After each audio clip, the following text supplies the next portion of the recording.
hawraasan dhamaantiinba wali waxaad la socotaan tabinteena tooska ah arrimihii ugu waaweynaa ee baahinteena hordhacooda aad maqasheen ayaan iminka doonaynaa inaan inta ka dhiman idin la wadaagno. Kenya ayaan ku bilaabeynaa sidaan jeclahay Xamso. Kenya waxaad moodaa inay hadda la soo laabatay door firfircooni ah oo hogaamineed oo ku wajahan dhibka ka jira Ethiopia. waxaad la isweydiinayaa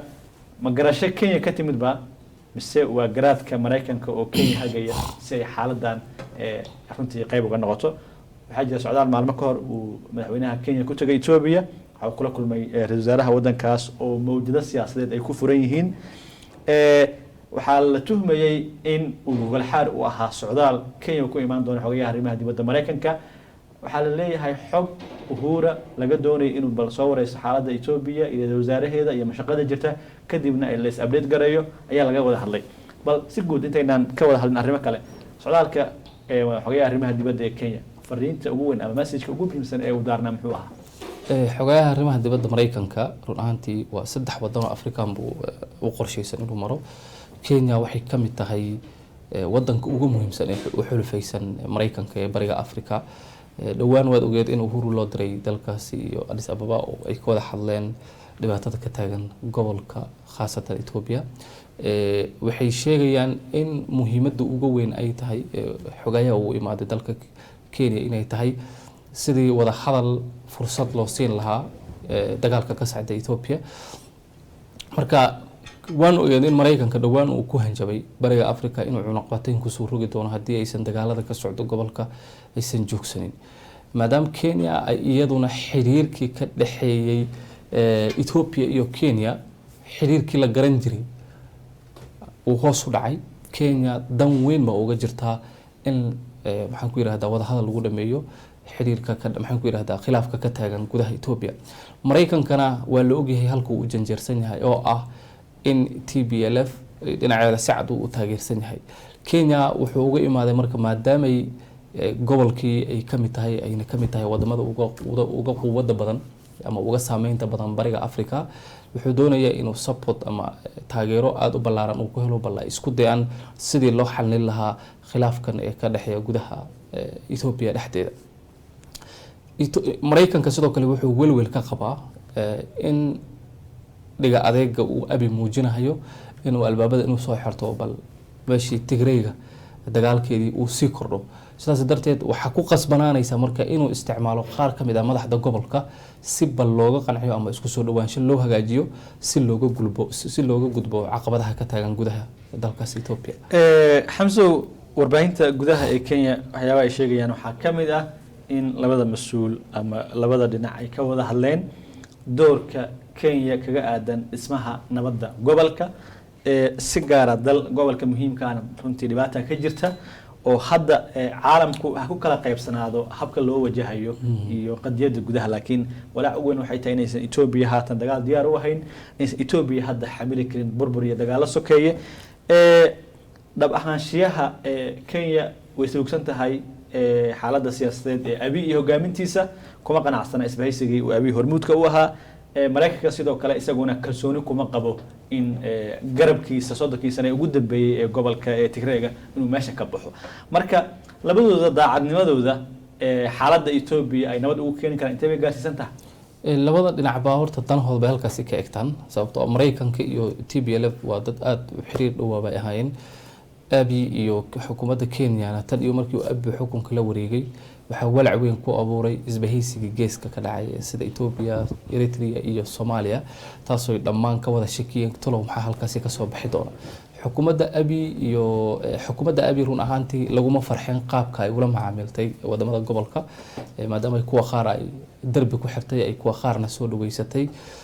waxa lagu tilmaamaa Kushites in la isku imaadeen ama dadka la yiraahdo Kushites ay hal gees in ay isu bixiyeen kaligood يعني dhinac isu baxsadeen. inkastoo Djibouti ay kamid tahay Kushite iyaduna qadka ayaa laga saaray kuma aysan jirin xulufaysigii.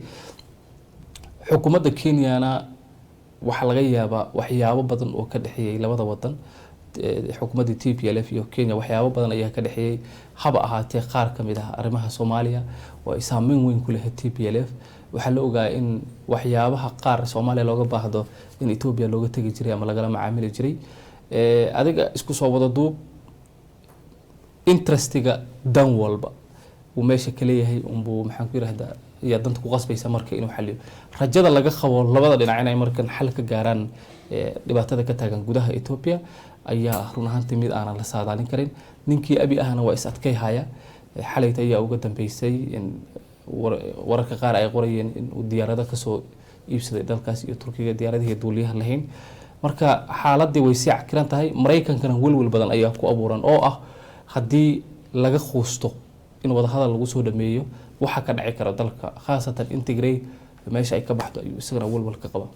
waayahay waa sii wadayna marka waxaan codsanaynaa inaan saarno muuqaal ku saabsan xogayaha arrimaha dibadda oo qiraya sida Maraykanka iyo Kenya ay si wada jir uga walaacsan yihiin mushkiladda maanta Ethiopia ay dhex muquuranayso. One place where we're both deeply concerned is Ethiopia.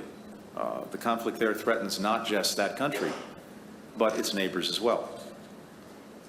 I very much appreciate President Kenyatta's engagement on this, including at the United Nations and in person in Ethiopia.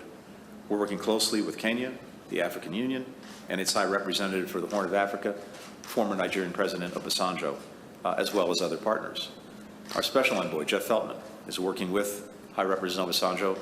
to press the parties to end hostilities immediately and without preconditions, to stop human rights abuses and violations, to provide humanitarian access for the millions in northern Ethiopia who are in dire. wuxuu amaanayaa shaqadii quruxda badneed ee dadaalada ahaa ee gobolka ka socday oo dabcan hogaamiyaal fara badan ay qayb ka ahaayeen oo ergooyin nabadeed ay ahaayeen iyo doorka isxilqaanka ee Uhuru Kenyatta arrimahaas fariimahaas beerlaxawsiga ku dhisan Ethiopia nabad u keenaya wallahi Ethiopia danaheeda ay gaar u tahay wixii gudaheeda laakiin wixii wada hadal oo isku soo dhaweynayo dhinaca waa wax la bogaadiyo maadaama dalka aysan awoodin in dagaalo hor leh uu galo laakiin inta aan hadda aniga ka fahmay Maraykanka hadaladeeda waxa inay aad uga walacsan tahay tolow maxaa dhaci doona iyadoo waliba u muuqato inay la banaanka soo dhigatay inay taageersan tahay TPLF waxaana ku muujinaysaa hab dhaqanka inta badan muujiso marka TPLF weerar soo qaado Maraykanka way aamusan laakiin marka iyagu weerar lagu yahay way qayliyaan laakiin dadaal lagu bixiyo in la nabadeeyo gudaha Ethiopia waa mid loo baahan yahay oo sidoo kale sumcadda Afrika siinayso in ay gudaheeda iyadu dhaxdeeda ay ka shaqeyso laakiin nimankan banaanka ka yimaado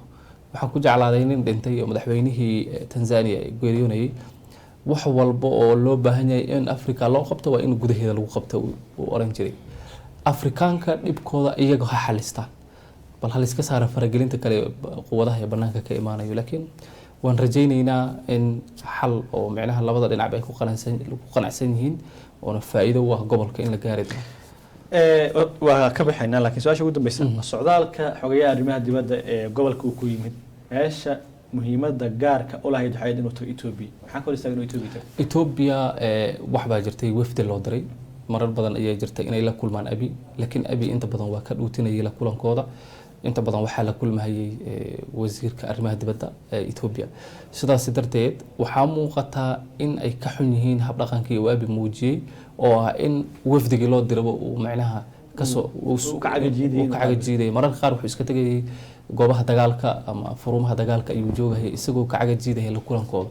marka tan waxa uu la oran jiray boodka korkiisa ku warwareegin wixii la oran jiray wayaan ma aqaano ku xumeysnaa oo lagu doonay in lagu xumeeyo Ethiopia ama abi lagu xumeeyo laakiin muhiimad weyn uga ma fadhido imaanshihiisa way og yihiin in abi iyagan la istusi karin marka sidaas darteed waa mid lagu soo jilcinayo adeega abi Ahmed in wadamada dariska la soo booqdo isaga loo tagay waayahay